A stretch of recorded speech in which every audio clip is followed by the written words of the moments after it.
Society for Vascular Surgery, under the leadership of Richard Cambria and Peter Glavitsky, has initiated an audiovisual interview program with the pioneers of vascular surgery. This is part of an effort by SVS to develop archives to preserve the history of SVS as well as vascular surgery as a specialty. A committee was formed called the History Project Work Group, chaired by Dr. Jimmy Yao, with Norman Rich and me as members and Cal Ernst as our consultant. Because of the workload, an expansion of the committee was needed. William Baker, Mark Eskandari, Walt McCarthy, William Pierce, Melina Kibbe, and Peter Lawrence were added. Since the program started in November of 2011, we have interviewed some 50 leaders. SVS has recently recommended that the interviews be expanded to honorary members of SVS as well. My name is Roger Gregory, and today we will be interviewing one of our honorary members, Professor Roger Greenhalgh. Thank you. What a great privilege. Let's start off by talking about your early years. You were born in Derbyshire? That's right. England? Middle England, where Robin Hood was. Sherwood Forest, in fact. In February of 1941. Tell us about your parents. My parents, my father was a policeman in Manchester, and my mother was a scholar in school from Derbyshire.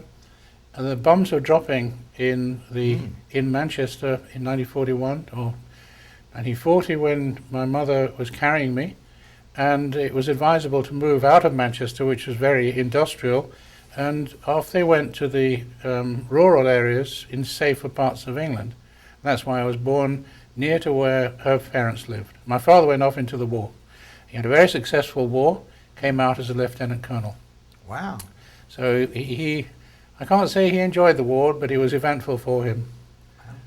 Now your parents were a great influence? Very great influence, particularly my mother, because like many wartime stories, separation wasn't a very good thing for my parents, and after the war they didn't get together again. And when I was about 10 years of age, my mother remarried, and I attended her second wedding. My father had already remarried, and that I would have been about 8 years of age, and I didn't remember him from the age of 2 until I met him again when I was 14. So my mother, for some years, I was a single parent child, and she schooled me and was very attentive to my education.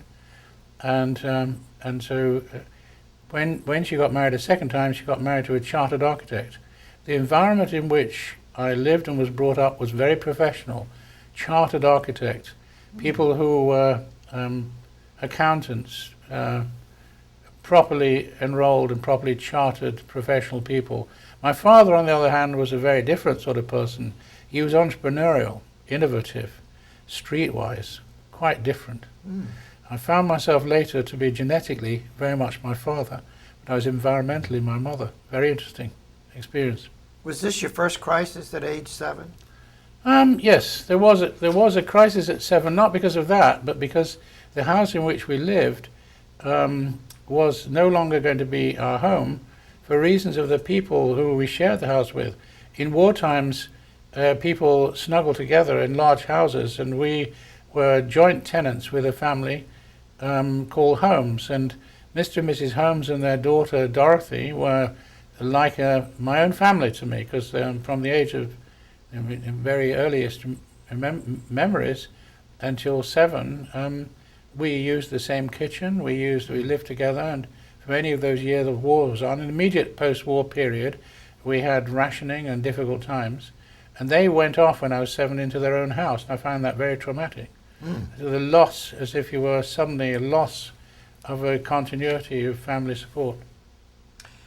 Your primary education was at the Ilkeston Grammar School. That's true. It was a period of time in the 50s and 60s where now regarded as politically incorrect, where certain people were given meritorious and preferred education.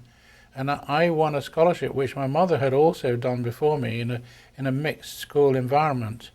I won a scholarship to this school, which was academically supreme. And people came from all the nearby villages and the town in which I lived, which was about 30,000, where there were a lot of coal mines around, industry and ironworks, making concrete lamps and things, lamp posts with reinforced concrete where the iron was necessary. And so there was good industry around. Yes, and that was the environment in which I was born, and around that there was a lot of rural activity, and the education there was terrific. For those people who were lucky enough to get into it, and which I was fortunately one, and believe I must have just scraped into it, then you could have every subject from Latin, the classics, history, geography, science laboratories, physics, chemistry, mathematics, theoretical mechanics, music room, 3 soccer pitches, grass court, tennis, hockey, everything. And then of course I played a role in the church, in the choir, because my friends went to sing in the choir. So I did that, and it was almost like going to boarding school. I entered into the whole of the activities in my environment, in the school and in the town, and it made you appreciate what was available, and it was a very, very fine education. I'm very lucky. Sounds like a splendid background. It was terrific. Now, you went to university at Clare College Yes. in Cambridge. Not first. First thing I did, bearing in mind this, you had difficulty pronouncing that Ilkeston. Every English person does, and they don't know where it is. I was very proud of it, but no one had ever heard of it. So when I wanted to go to university, I had a crisis of wondering what the hell I was going to do, because my strong subjects were mathematics, theoretical mechanics, physics, chemistry. And the reason for that was that the best boys in my school were in that industrial environment, and biology was rather weak. Then one day the headmaster suggested to my mother that I ought to be thinking about medicine, and she mentioned it to me. She was very impressed with this, because to her that fitted the environment which she would find appropriate. However, I didn't have any intention of being a doctor, and I said, look, I can't do that. That's not my strong subject. I'm hopeless at biology, my best subjects are not those. But the idea was sown in my mind, and I then got sent off on a scholarship with eight of us nationally to see if I would be interested in engineering, and I had a whole week on the boundaries of London in a very, very fine company called English Electric. And at the end of a week, I realized that I didn't want to be an engineer after all. And I had to give reasons why that was, and it turned out that the reasons were I did not wish to spend my life building bridges, sinking shafts, and I wanted to, in a curious way, do something to help people. And I needed that satisfaction. So that dimension occurred to me because I was on the way to being an engineer. So at that point, it was suggested that I should apply to medical school. But the trouble was, my subjects were mathematics, physics, and so on. So I went to a medical school. I applied for the whole lot in London, and I decided, because I cased them very well, that there were 3 at the time best medical schools. And I decided that wherever I was asked, given a place at one of those, I would go, and that was St Thomas's Hospital Medical School. And I was interviewed by the dean, who was a surgeon. That was the first surgeon I met. And the secretary had been a brigadier in the war, and I was comfortable with the military. And the third was the professor of anatomy, Gray's Anatomy editor. They interviewed me, and they were difficult. They said, well, where's this school you came from?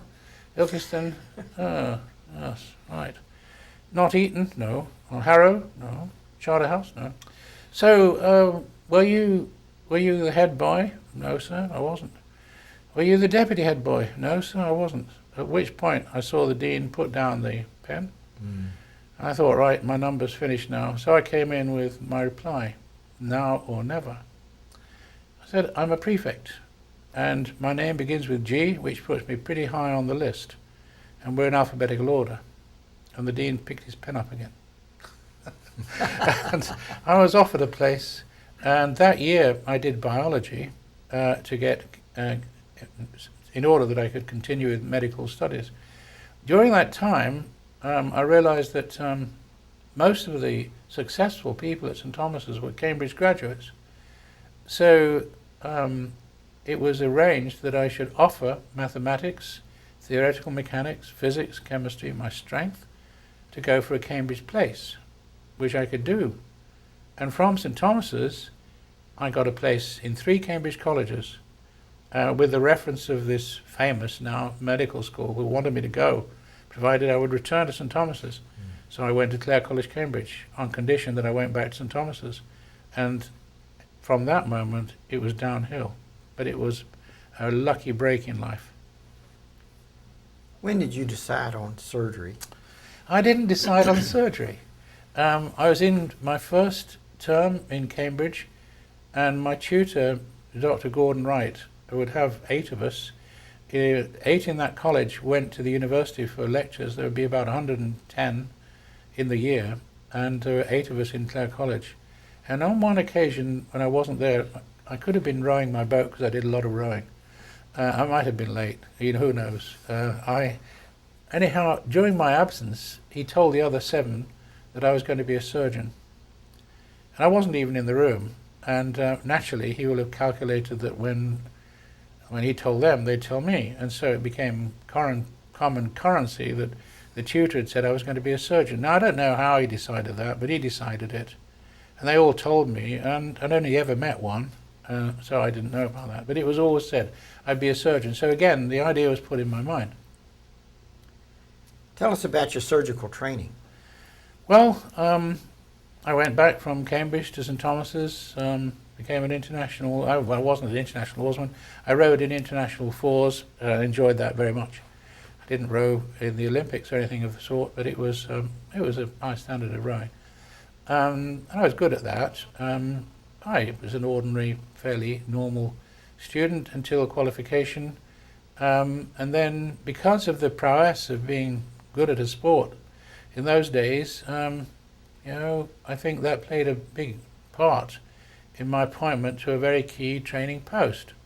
It was a very interesting world that certain people had chosen for very interesting reasons, and fortunately I was one of the preferred people. And so I was appointed to a very fine surgical post, and I did urology for 6 months. Then I went to do 6 months of medicine, and the physician who chose me to do that was one that I'd met at Cambridge when I'd invited him to speak at Cambridge to the Medical Society. And Sir John Richardson was the Harold Macmillan's physician, the Prime Minister's physician. And he had told me that I should go and work for him for 6 months. So I went to him, and then after that, he was disappointed that I wasn't going to do medicine. And he arranged that I should go back and learn anatomy with this very sub-dean who'd been editor of Gray's Anatomy, and I did that. And then I was sent off to do a rotation of specialty, and I went to the Hammersmith Hospital, did quickly plastic surgery, ear, nose and throat, vascular surgery, neurosurgery, gastrointestinal surgery, thyroid surgery, orthopedic surgery. About every 3 months I had a change. And that moment I loved vascular surgery, because the vascular surgeon was inspiring, Peter Martin. He told me that there were certain things that I would have to solve, that he wouldn't in his lifetime, but he knew I would, and he excited me into doing that. What a compliment.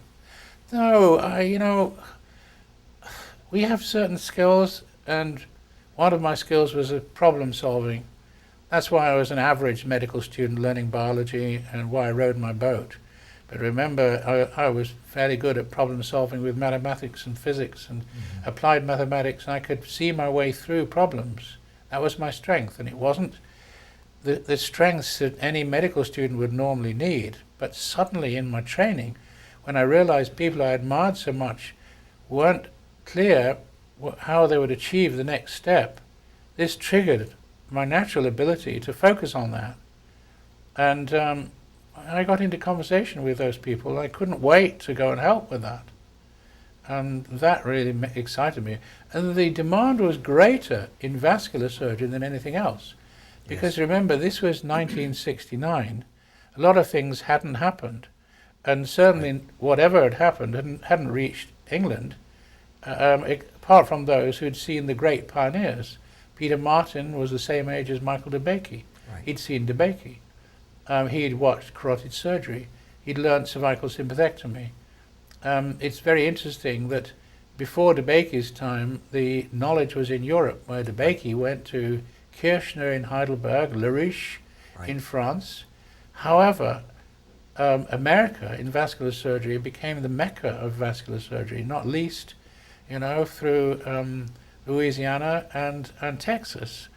And so that mecca was where my teachers had been. And these were the likes of Peter Martin, Frank Cockett of Veins, and Jerry Taylor, all of these people. And I was therefore in the environment of those who learned from the first generation, who I had not yet met. Let's veer off for a moment to your personal life. You were married Very early. early in your career. Yes, I was. Yes. To Karen Maria Gross. Yes. How did you meet her? That we were introduced by our parents in a very old-fashioned way. I was 16 and on one of those rare visits to see my father in the long vacation, which I came to enjoy because I got to know my father. I liked his company, and he was this entrepreneurial now. People would address him by rank. He had been acting lieutenant colonel, but people chose to call him major, and so people would address him by rank in an extraordinary way. He ran his business like a military, and so I went to see this, and he had a mining engineering company. He had been in the Royal Electrical and Mechanical Engineers in India during the war, and he understood engineering, so that was obviously in the blood.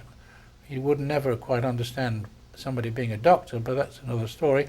So there I was with him at that time, and I went into the office and I saw somebody sitting at a desk that I hadn't seen before, and smiled and greeted, and I went into my father's office, and he said, "There's somebody I want you to meet. I want you to meet Karin. She's staying here for the summer. She's the daughter of a very good friend of mine, the co-director on the continent of Europe, brilliant mining engineer, and she's going to spend the weekend with us away on the coast. And you behave yourself, because she's very important to me, and I'm great friends with her family, you see." So that's how I met Karin, and the words he used were, "Roger, this is Karin. Karin, this is Roger. I hope you get on well together." So you can say it was an interesting introduction, and to me it was. She was tall, beautiful, sophisticated, sporty. I found in that weekend she swam like a fish. I swam well, but she swam, she could keep pace with me, no problem. I later found she could skate, ski, do everything. She was very fast on her feet. She was always adjusted to in any environment. She was able to talk to people of every nationality, the rich and the poor alike, and it was a very attractive nature. When were you married? I was 23, so I met her when I was 16, met her again when I was 18. She visited when I was 19, kind of said to her we should get married when we finished our studies, which she didn't really take seriously, obviously, because she got engaged to an Austrian. So I was in Cambridge and she was married to this Austrian, and I'm thinking, oh, well, this is terrible. I was playing the piano at the time, which I do, and my mother put this where the music should be, and I read it. I was horrified and carried on playing, so I learned that she was engaged. When I'd eventually got used to the idea, I wrote a letter of congratulations, and I thought that was it. Then I think it must have been maybe a year later, she wrote to me that although she knew my family, I'd never met hers, and she knew I always wanted to go to Vienna, and her family wanted me to go for Christmas. I was very confused about this, so I decided that I shouldn't go for Christmas because I wanted to do that with my family. So he wrote back and said I should go for New Year, and I went for New Year, 1963. Then it was perfectly obvious that we had strong feelings, and on the train to Vienna with her sister, I said to her, well, what does Peter think about this? You told me that he was looking forward to me coming. She said, well, the truth is he can't understand why you're coming at all. So I found that quite difficult because they'd had an engagement party and so on, and within a reasonable period of time it was decided that we would get married, not she and Peter. And so we got married in 1964, before I finished my studies. The rationale of that was that she still had French and English to do, and English would be easier to do from England to finish in Vienna University. And she had money for her studies, and I had money for mine. I couldn't keep her, she wouldn't keep me. As long as we could cover our own expenses for a period of time, we thought it would work. And we had peace of mind because it was better for us both for studying and doing everything. I don't regret that move at all. That was the time to get married. Sounds quite lucky. Very lucky. And you had children, and they had grandchildren. Oh yes. Stephen Greenhalgh, he was born in 1967. He's with me now in New York while we're recording this. Terrific. And currently he's Deputy Mayor of London with the responsibility for policing and crime. Came to New York, and the first dinner he had on the first night was with Mayor Blumberg's equivalent, responsible for the New York Police Department. So Stephen's here with me, and Christina, well, he's chief executive of his own company, just like my father was. And surprise, surprise, my daughter Christina is chief executive of hers, just like my father was. And she has a company called Spaceform, and that makes small pieces of glass manufactured in China, sent all over the world, including America. So I've got very active, successful children. Marvelous. Which I attribute to my wife, because she had more time for them than me. I was busy doing vascular surgery. Did you have any time for military service? I wasn't required to do it. I was at an age where it was deferred and never became compulsory. So people of my generation, if you didn't have to do it, you didn't take time out and do it. It wasn't required, so I didn't do it.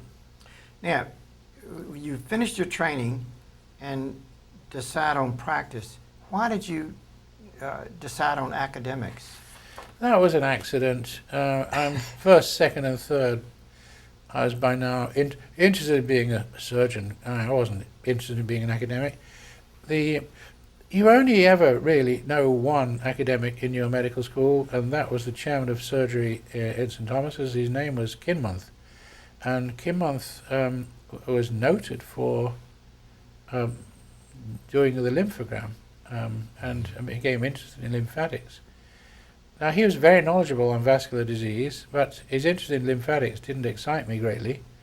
I was attracted to the surgeons who had big practices in private, technically adept, very good teachers, and they were all around me, and they were the people with whom I had empathy.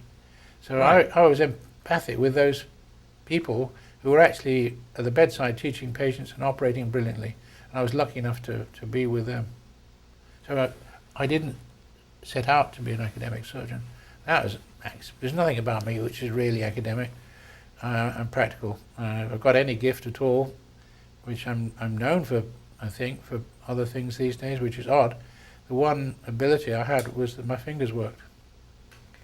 Now, let's talk for a moment about some of your honors and appointments. Oh, my word.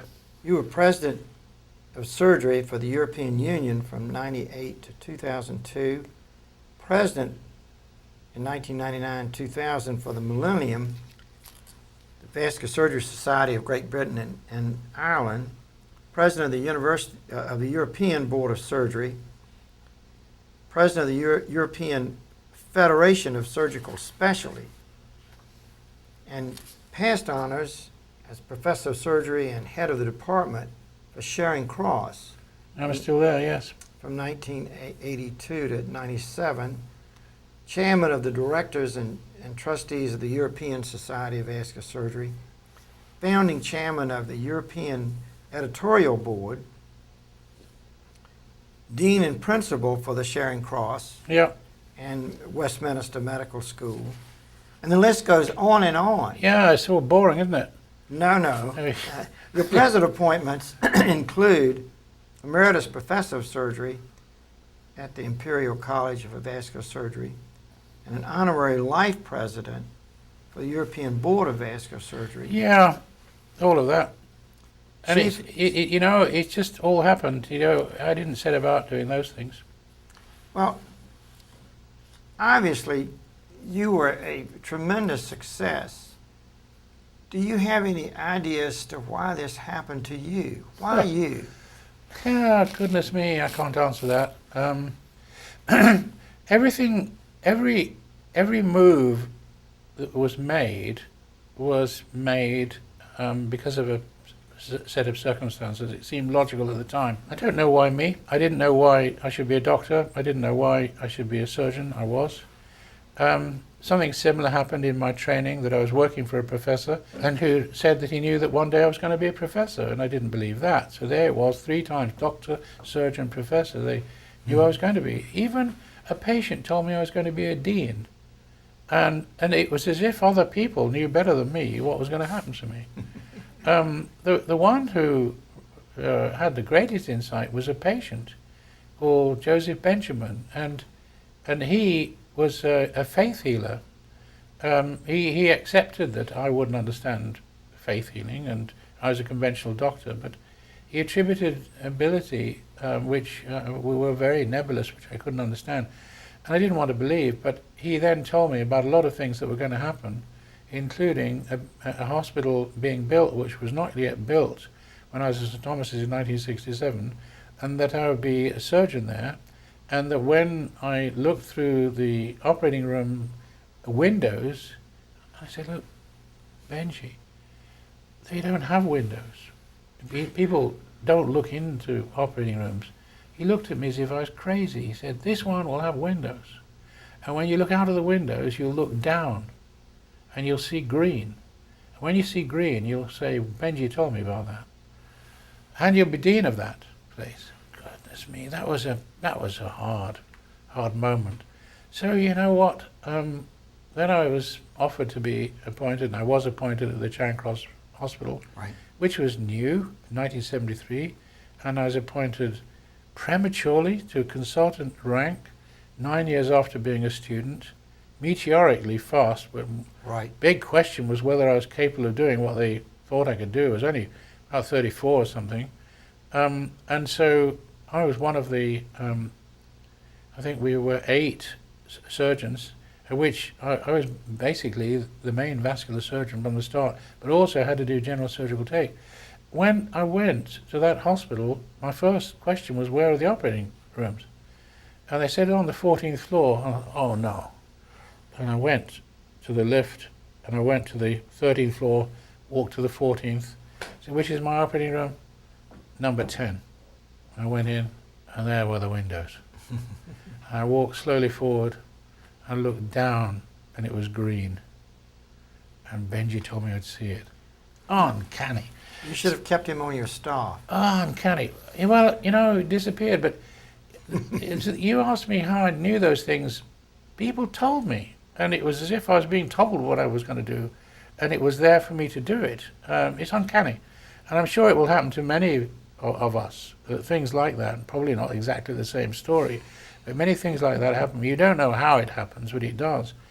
In terms of the other things which you mentioned, it may have been influential that I had an Austrian wife, because Karin was Vienna University and born from what would be called Greater Austria, loyal to Franz Josef of the Austro-Hungarian Empire. Her family, her parents were married in Prague Cathedral, which was part of the Austrian Empire at the time, and we got married in Vienna in the Hofburg Capella, which is where Franz Josef and Sissi were the Habsburgs, the rulers of Austria, and we were allowed to get married there, and it was a great privilege.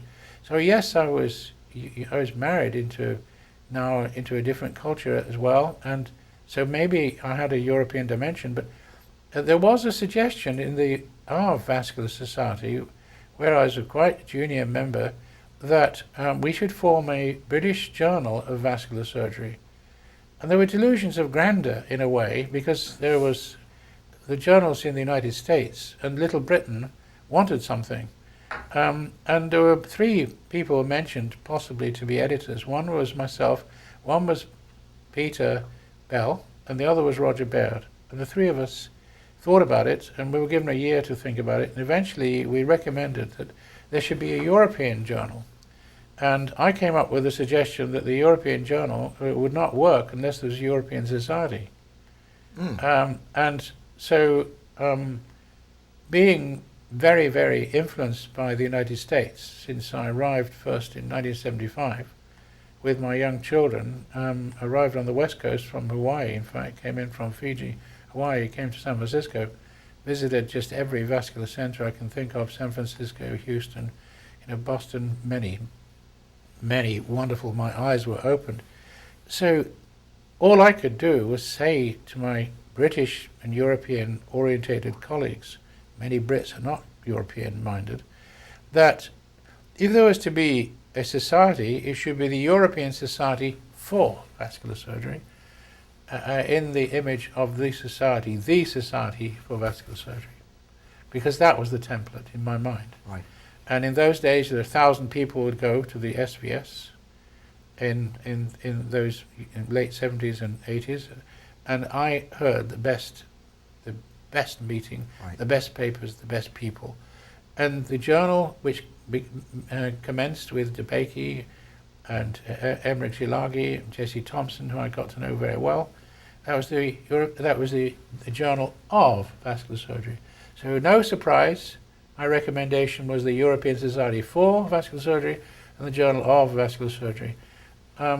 Because of my family background, I created a limited company, a holding company, and that was the European Society for Vascular Surgery Limited. And it was myself as chairman, Peter Bell, Roger Baird, and the two secretaries, the outgoing and the other secretary of the Vascular Society, Vaughan Ruckley, later professor, and Simon Dock. And the five of us interviewed publishers, and we created the European Journal of Vascular Surgery in the image and in honor of the Journal of Vascular Surgery. And at the beginning of 1987, we launched the idea of the European Society for Vascular Surgery, which began in the spring of 1987 at the Charing Cross meeting, and I convened it, wrote the Constitution. And Michael DeBakey crossed the Atlantic, very kindly agreed to call upon all of the presidents of the national European societies and invite them to become part of a European Society for Vascular Surgery, and that's what happened. Wow. And my only role in that was talking to Michael DeBakey, and he did it. And his words to me were, Roger, I'm French speaking. Make certain you treat the French just like everyone else in Europe. They want twice as much, but doesn't have the same as everyone else. And that was his words to me. And he gave me high-level tutorials about how to do it. So all of the thinking happened in the United States. And what I was to do was to try to create what was working well in the United States, in Europe. Not in Britain, but in Europe. Because Britain, our view was it was too small. So that led to the society, it led to the journal. And the next question was certification. And we found that, in answer to your question, the UEMS, European Union of Medical Specialties, was the only official organization. So it took many years, and I was professor of surgery, not of vascular. I was by now a head of a university department. And I was appointed to, alongside the professors in Europe, into the section of surgery. And I became president of that after 4 years. And they knew what my agenda was, because they were clear. And I'm surprised to this day that they let me do it.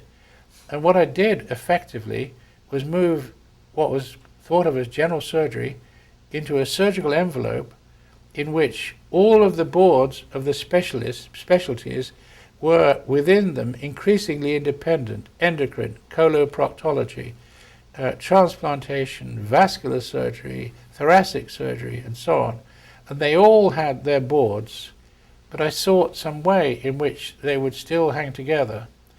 And so when they all had their boards, and I became the honorary life president of the European Board of Vascular Surgery because I effectively showed the way in which it could be created, but I never attended it, never been president of it. It's purely honorary, and I really appreciate it. That was 1996. But what happened, again voluntary, was this Federation of European Surgical Specialties, which had all the presidents of all of the heads of orthopedics, eyes, ears, plastic, vascular, thoracic, the whole lot, including surgery. And they agreed to meet together for political strength. And I was the convener of that and the first chairman or president of it for 3 years. That ended in 2008. And that would be a way of influencing European law to recognize things like the working time directive, how many hours a surgeon should train, and all of these important things. So the honors were, for me, irrelevant. I appreciate them. Please, I don't diminish that. But for me, it was something I was doing. I had a mission to do and leave European surgical structure better than I found it. Right. That was the drive. Let's touch on your research for a moment. There were several areas in which you have certainly excelled. Endovascular management of aneurysms, the small aneurysm study, tobacco smoke and arterial disease, mild to moderate intermittent claudication trial, the vein graft surveillance trial, as well as many other projects. These were varied subjects and a wide area of interest. Are you still pursuing these? I'm afraid so. You know, I got all of the reason for that came from the States as well. I was not by nature, although, you know, in the United States, people like Ted Dietrich, who's a great friend, will say to me, "You're an academician." Well, you know what that means? It means you're an academician, you're good for nothing except that. And of course, that was a gentle nudge that that's what you're on God's earth for, and it wasn't. What I was on God's earth for was for doing surgery and improving patients' conditions. Although, arguably, some of those things that I did in the periphery may have saved more lives. And I'll tell you how it started. Was the time of Wesley Moore, who was president of the SVS, I believe about 1984 from memory. Wes was a wonderful president, and he had primetime television, and he had a hard time with a neurologist from London, Ontario called Henry Barnett. Right. And Henry Barnett turned on Wes and the American vascular surgeons, primetime television, saying, effectively, "Look, you guys, slit open a throat. You don't have any evidence that it works. Now we physicians, we have to go through all sorts of approval to be able to offer tablets, and you just go and cut their throat. Now, how can you explain that?" Well, that wasn't very friendly. And Henry had an agenda, and we surgeons took a view of Henry's behaviour, but it certainly had an effect. And following that, Henry Barnett put together what became known as NASET, the North American Symptomatic Carotid Endarterectomy Trial. Now, back in London, I was doing more carotids than most. Perhaps Lester, Peter Bell, and me at Charing Cross were doing vast numbers. I was getting a lot of referrals. And I was operating on symptomatic carotids greater than 50%, not almost at all on asymptomatics, although Jesse Thompson was often described as the master of the asymptomatic brewery, getting wonderful results on asymptomatics, but it was controversial. He wasn't right to do those in Britain at the time. We had no mandate for that. So, you know, I couldn't understand why neurologists weren't referring patients who were obvious to me required surgery, but they weren't. And when, after 18 months of NASET, a clinical alert came out, the impact of that clinical alert was dramatic. Here was a randomized controlled trial saying that from Henry Barnett, I'm wrong. After 18 months, the trial's got to stop because quite manifestly, carotid endarterectomy is better. And you must all do it for patients greater than 70% stenosis. And the greater the degree of stenosis, the more important it is to operate. We now know that the operation has to be done rapidly, and probably there's evidence that it's pretty good even for a bit less than 70%. Now, I could have said to myself, I know that was right, like many surgeons today do, but no, what I'd seen was the power of evidence. Right. And my referral practice shot right up, of neurologists who are finding cases out of the woodwork and referring. And I recognized in one moment that the randomized controlled trial would save lives and strokes, not because of my surgery, but because of the knowledge of the referring physicians that it was needed.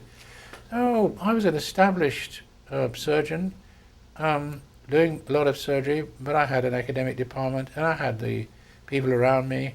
I decided that I had to learn to have those skills. I had a brilliant senior lecturer, an associate professor called Charles McCullum, later became professor in Manchester, another called Tim Cook, who became professor in Glasgow. And Charles and I did a femoropopliteal bypass trial under the Medical Research Council. I learned a lot from him. Then we did a venous ulcer project, and so-called Charing Cross 4-layer bandage technique. That was driven by Charlie. I began to learn about clinical trial method, and then the first thing I did, which I led, was the UK small aneurysm trial, Right. to show what size of aneurysm should be operated upon, and that it was mischievous to operate unnecessarily on smaller aneurysms. I think that saved lives for those people who followed it, because all over the place people were operating on aneurysms so small, we now had knowledge that they were not required. That was not required. And the famous comment that is made since that trial is, well, I have to go and operate on it, because if I don't, someone else will, and I'll do it better than they will, so I've got to do it. To which I always say, you know, you've got to do the wrong thing, have you, before someone else does the wrong thing. The simple truth is that it isn't benefiting the patient. So yes, I got into that, and that had an impact. Like it or not, it has made people aware that if they operate, according to the evidence, unnecessarily on too small an aneurysm and they die, there could be questions asked. So that reported in high places, Lancet and so on. And then, extraordinarily, Julio Palmaz came with his Palmaz stent. And then Juan Parodi and Palmaz and Baroni with first we heard about endovascular stent graft. And I did one with Juan Parodi in 1993 at Charing Cross. And I was amazed by this technology.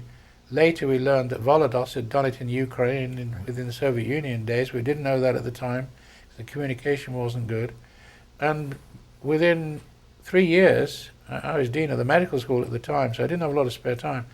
I recognized that a randomized controlled trial was required to work out if it worked.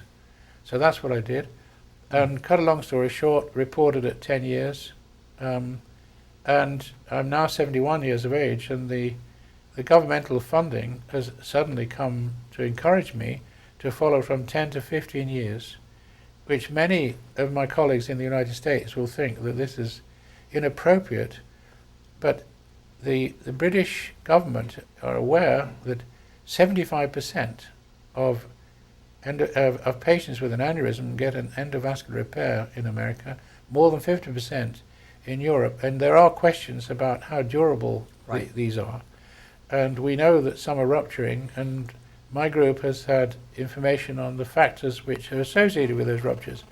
So we've got a modelling with excellent statisticians. I'm not one of those. I just have a lot of friends over the years in this team of brilliant people, Professor of Statistics, University of Cambridge, Simon Thompson, the health economists in York, a long way away, but we're on television in contact, and Janet Powell, who's my right hand at Charing Cross. We've got a network of a team, and now is the time to follow out, apparently, for 5 more years, because 29 more ruptures are expected. And the key is a choice. Either you watch them rupture and do nothing, or you try to find out what you can do to stop them rupturing. And that's the position I have. And that's why I've agreed to lead this. And I could, up to 2015, I would be 74. So if I'm alive, I'd like to be able to put that one to bed and work out what on earth you can do to maintain the results of endovascular repair in a durable way. And at the moment, that's uncertain, and I'm hoping the data will help with that.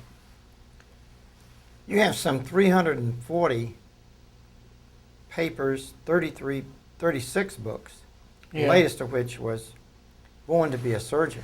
Oh, yes. All this attests to wild success. With all this success, did you have any failures along the way? You know what? You call it success. I never stop to think of that, because a surgeon doesn't. You know that. Surgeons are afraid of failure, you know.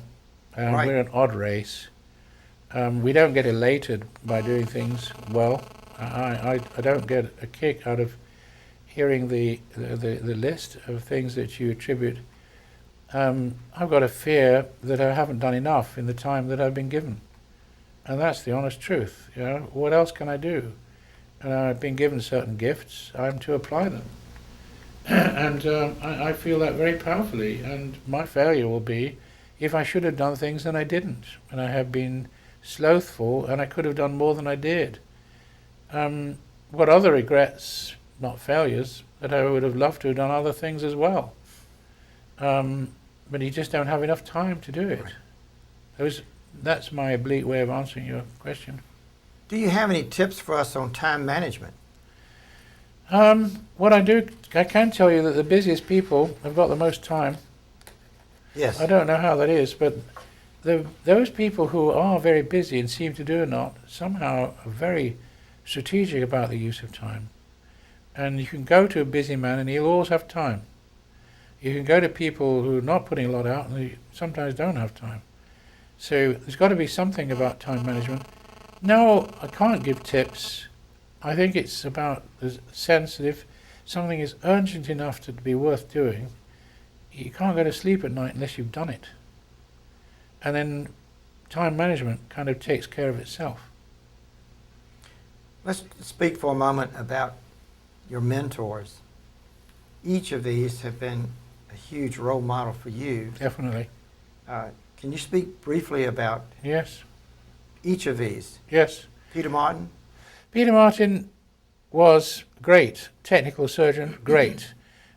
He challenged me with ideas that he couldn't solve, that he suggested I could.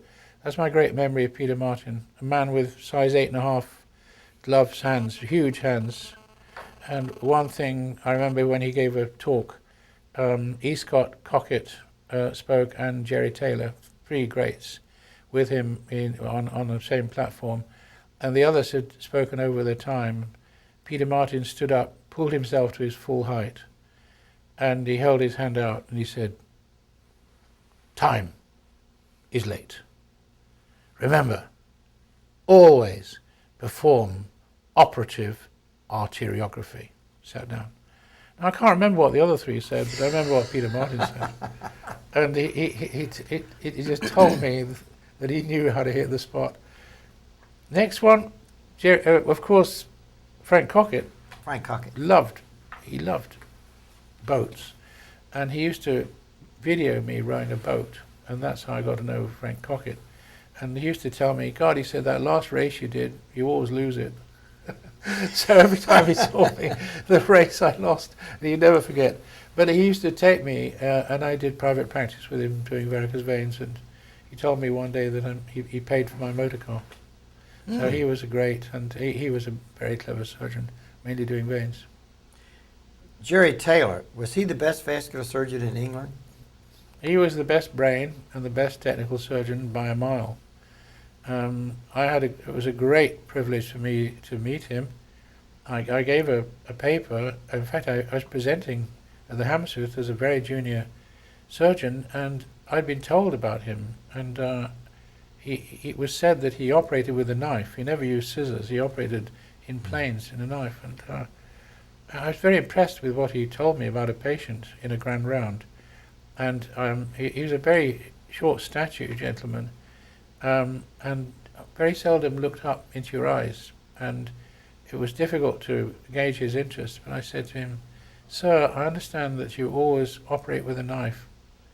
And he just raised his eyes and said, "It's the only safe way to do it, and you should come and see me do it one day." well, I didn't know what that meant, but I then gave a paper for a Moynihan Prize about a year or so later. And when I gave the paper, he came up to me and he said, "You never came to see me operate." And so he'd remembered. And then he said to me, "Have you got your fellowship yet?" Which meant the ticket to be trained as a surgeon. And I said, "No, when are you going to do it?" And I told him the month. He said, "The day you get your fellowship is the day you telephone my office." And so I got the fellowship, and not the next day, but the day after, I rang his office. And his PA said, "What'd you say your name was?" I said, "Greenhalgh." She said, "Are you Roger Greenhalgh?" I said, "Yes." She said, "He asks me every day if you rang." And the next day, he asked me to go to see him and bring a CV. And on that day, he appointed me to be his chief assistant. And I was from St. Thomas's, but that took me to Bart's. I never knew how on earth that happened, but that was, for me, very special. And then I watched the great man operate, and the first time I scrubbed to operate with him, I said to him, "Do you know, I shan't be worthy of assisting you. I won't be capable of doing it properly." "Nonsense, you will." "Nonsense, no problem." And he was such a systematic surgeon. He once told me he worked through an operation, there were 100 steps, and he learned all of the steps of the operation. He was a very cerebral surgeon. And he was ideal for me, not only because he operated and everything worked. People could try and copy him and it didn't work. You had to look more carefully at what he did, and he could talk about the technique of how it worked, the way he did it, and the direction he put in sutures and things. So he's very analytical. But then after the operation, he was like a walking library, and I was full of my stupid ideas of what to do. And Jerry Taylor was like walking into a library, but he'd give me the answer. And I might have 4 or 5 ideas to do, and he'd say, "Don't bother with that, don't bother with that, don't bother. I haven't got that one." And that saved me forever. So we were a wonderful partnership, me, his trainee. But when I became a consultant at Charing Cross, I didn't want to leave him because I still had things to learn.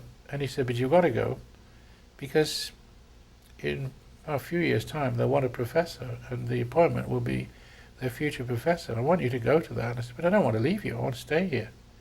And he said, "Don't worry, I'll come to Charing Cross and operate with you." So the professor in Barts used to come to operate with me in Charing Cross, and we maintained contact, long after I was being trained by him. And when he retired, he would still come, stay in a nearby hotel, spend time with me and operate with me. And I had a wonderful relationship with him. I attribute everything to Taylor. He was a terrific man. Now, you also had some new world friends, Yes. beginning with John Bergen. Oh, that's right. On that first World Moynihan Tour, 1975, arriving in Chicago, Felix Escott had suggested I should go, and Stephen and Christina and my wife Karen were all there. 7 and 4 they were. And John Bergen it seemed as if he was awaiting our arrival, and invited us to the Chicago Yacht Club straight away. And it was so generous. Didn't need to do it, but he was so generous, and invited me back to Northwestern the following year, 76. And I went back as visiting, whatever it was, associate, and established a relationship. And I went back to Northwestern to the Bergen Yao series as a guest speaker every year. From that moment on, and every year ever since, I've been invited to the States to maintain my friendships. He started with Bergen. I'd read Jimmy Yao's thesis in 1971 at the University of London. I'd never met Jimmy, but I'd read his thesis, 2-volume thesis on, Jerry Taylor gave it to me. He admired Jimmy's work, and it was all on the Doppler and the pressure index. And I read every bit of it. Didn't understand every bit, but I read it. Then I met Yao with Bergen, but it was Bergen who was the link, and the combination was, those years, very special. Yeah, tell us about meeting John Manick. John Manick. 76, the year after, we went through Boston on the way out in 75, and John Manick wanted me to return, and I did return to Harvard. And as soon as I was appointed at Charing Cross, John Manick came across the Atlantic to operate with me, and there was a 15-year age difference. He was an established shareholder of great prestige, and it was a delightful meeting of minds. And the other one of the trio was Jesse Thompson, because Jesse Thompson was 10 years older than John, and I was the young one. So for many years, until about 2000, the Thompsons, the Manicks and the Greenhalghs would always meet up and have dinner together, 3 totally different generations. And we had great understanding. I admired John Manick both for his cerebral approach, his wit, his ability to direct a department, and Jesse for his orientation towards patient needs, immaculate technique, which I witnessed, a master of surgical technique on the carotid. And he came to Charing Cross and did carotid surgery with me. I learned a lot from that master. I gave the Manick's lecture and became visiting professor in Harvard, and gave the John Manick lecture, and also gave the Boone Powell lecture in Dallas with Jesse. Wow. So yeah, I had a very close relationship with those two in particular. It started with John Bergen, and later with Michael DeBakey. Speak just a moment about Dr. DeBakey. Well, for me, Dr. DeBakey is in a class of his own. When you do a world tour, at the age I was, about 34, you do visit the Mecca, right? And that's where the greats were. DeBakey, Cooley, Stanley Crawford, to mention just a few. And the rule that Dr. DeBakey had was that anyone who wanted to visit were invited to his office, and he'd meet them and note them and look at them and know who was wandering around his operating room. So no matter who wanted to spend time, he wanted to meet them. He did it very formally and very properly, and then as if he ignored you. And I used to watch him operate. I watched the monitoring system. I particularly went to watch where he sat in an armchair a bit like this, and there would be an X-ray screen in front of him, and all the various entourage of DeBakey would be presenting patient after patient to DeBakey whilst he was looking at X-rays, and he would be saying, how he would manage that the next day. And there would be a nurse writing the things down, his comments about that patient. And I watched that intently, how he worked and his system. And I don't know, but within 2 years, he invited me to be a founder member of his cardiovascular society, Michael E. DeBakey, which I never knew how. So he must have known I was there, but I didn't remember talking to him. Maybe I did, but to me, I was just in awe of him. But then in '77, it was in Athens. Takis Ballas, the professor in Athens, put it together, and we all went to Kos.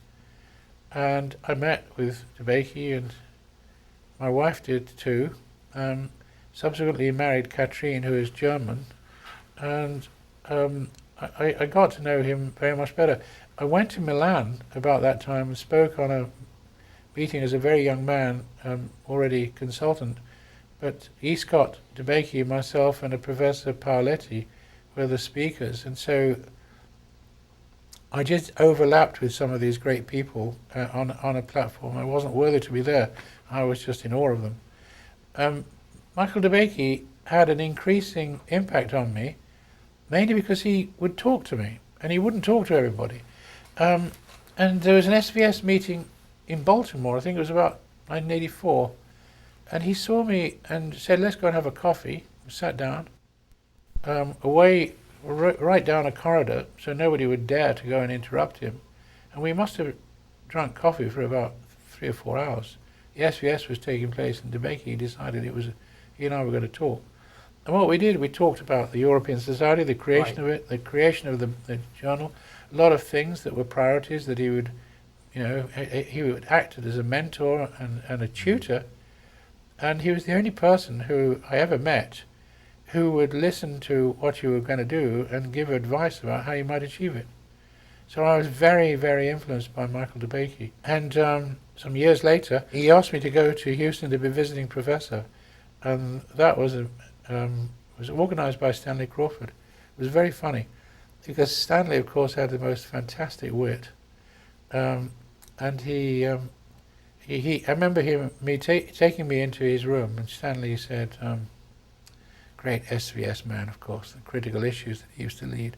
He used to say, every Englishman, he likes to be decorated, so I got a white coat for you here, and I got to put on these decorations upon you. Here's the Yellow Rose of Texas on this side, and the Galveston Yacht Club, and I'm going to take you around to go see people in a much decorated way. So he used to walk me around Baylor and the Methodist, and we came across Michael DeBakey. I'd like to present to you this Englishman as a much decorated and, as you see, very well balanced Englishman, because Englishmen like decorations, you see, and all of this foolery. So to be visiting professor was with a difference, it was also a humiliation. But when I went to speak at Grand Rounds with DeBakey present and Stanley Crawford, Crawford came out with all of this humour in presenting me. So the best part of it was Stanley Crawford's introduction of this Englishman wearing all this stupid stuff, and I had to listen to all of this. And when he finally finished, I couldn't really control myself. When I went to the microphone, I said something like this: I'm so privileged to be here, and you'll all be thinking that I've got a very strange accent. Well, you see, I was born in Evergreen, Alabama. And after a while, it was decided that I would go to Harvard. And that's how I finished up with this very strange accent. And then the audience were killing themselves with laughter, because, of course, it's known that Stanley Crawford was born in Evergreen, Alabama, and took pains not to change his accent when he went to Harvard. In fact, when he talked about it, he would say, I was sent to Harvard, and for me, it was a great culture shock. In case you're wondering who was shocked, I was shocked. So he was proud of Evergreen, Alabama, and hung on to it, but at the same time being a brilliant surgeon. The thing about Stanley Crawford was that the audience were very amused about his introduction, and they also burst into laughter about my response to his introduction, and Stanley didn't immediately find it funny. And he wasn't used to having the tables turned upon him. No. But after a while, he was like an old motor car, and he started to laugh, and he went something like this.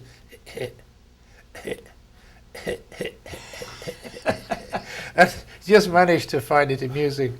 But I learned from that I had to be careful with my repartee.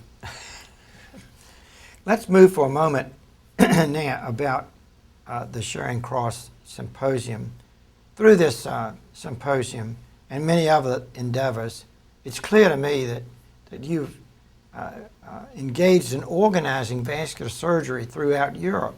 Instead of so many smaller versions, this was an organizational effort that's proved to be tremendous, and certainly the premier vascular meeting in all of Europe.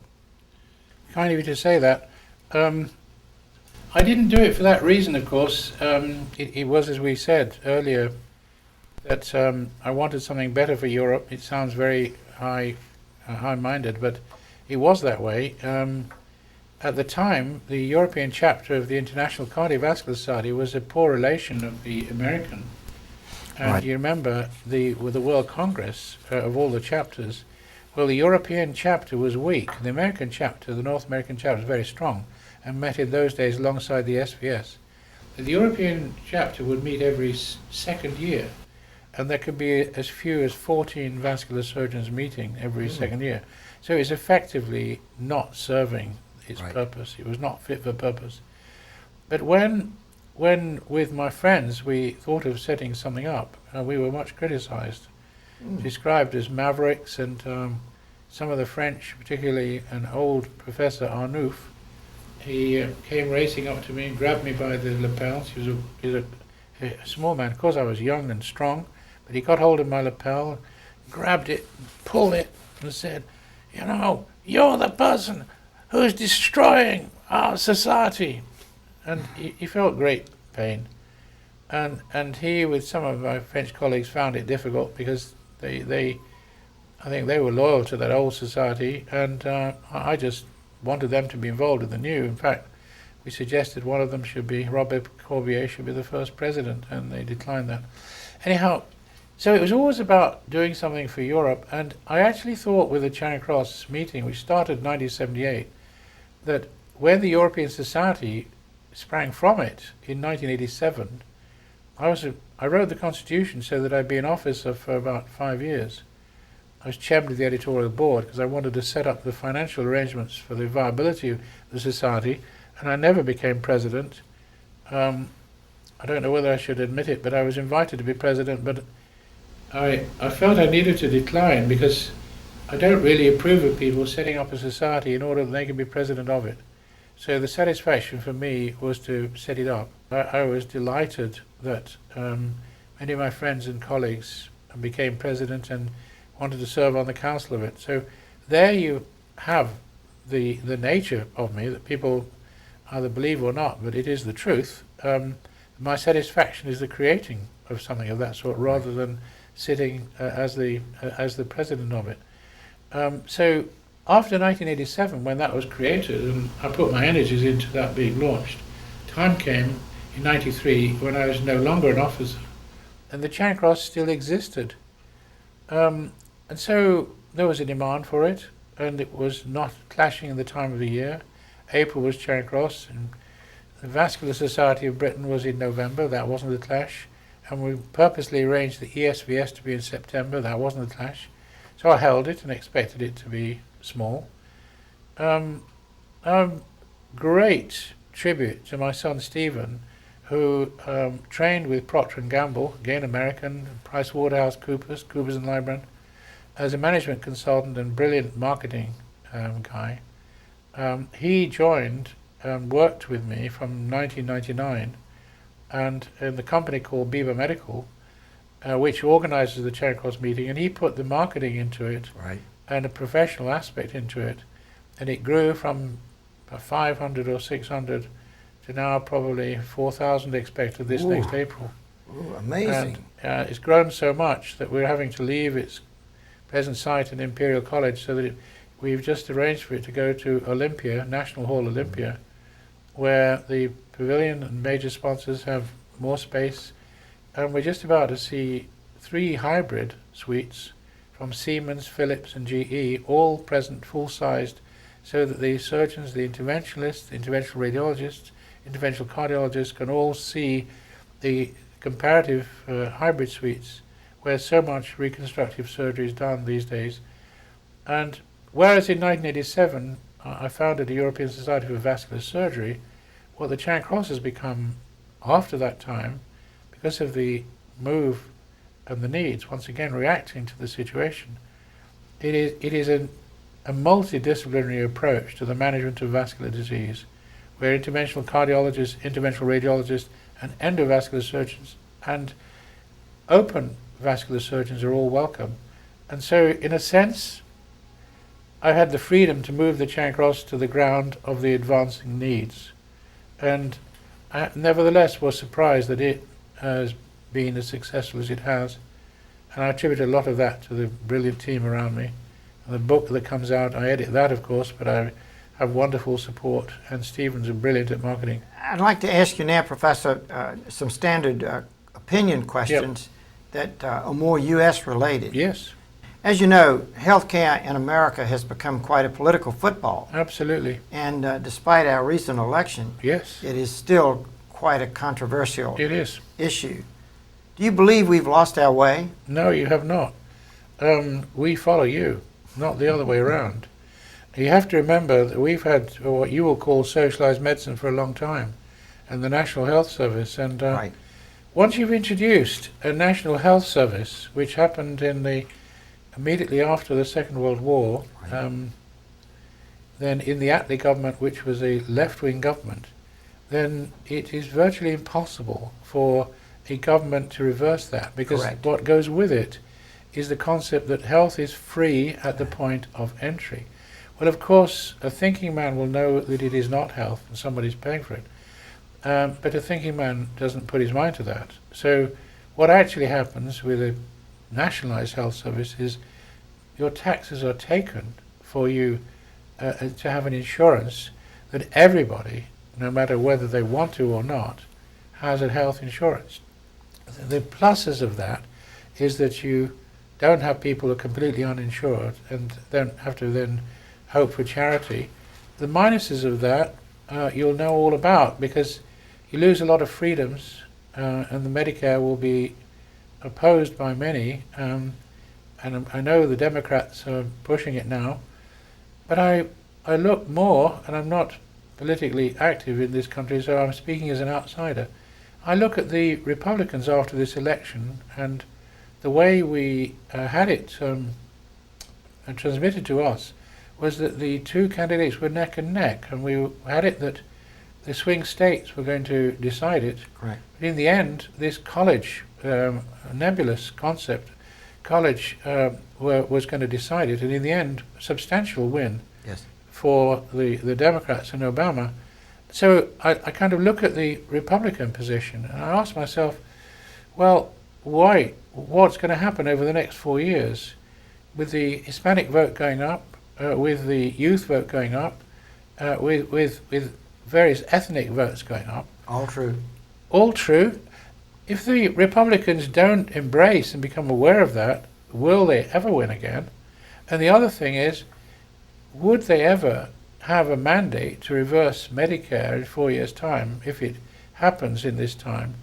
I honestly believe that once Medicare or something like it is in, it'll be very difficult for any political party of any flavor to do much about it. And a last question. We'd like your advice to young vascular surgeons.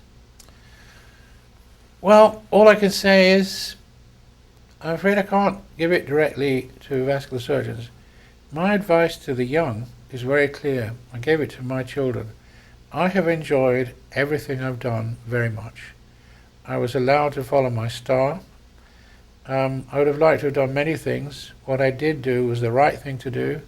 I've enjoyed every minute, and I've been paid for it whilst I was doing it. I've been elated and had the warmth from the very gratified patients, my medical students and the trainees. A feeling of warmth that goes with what I've done is very special, and that's what happened to me.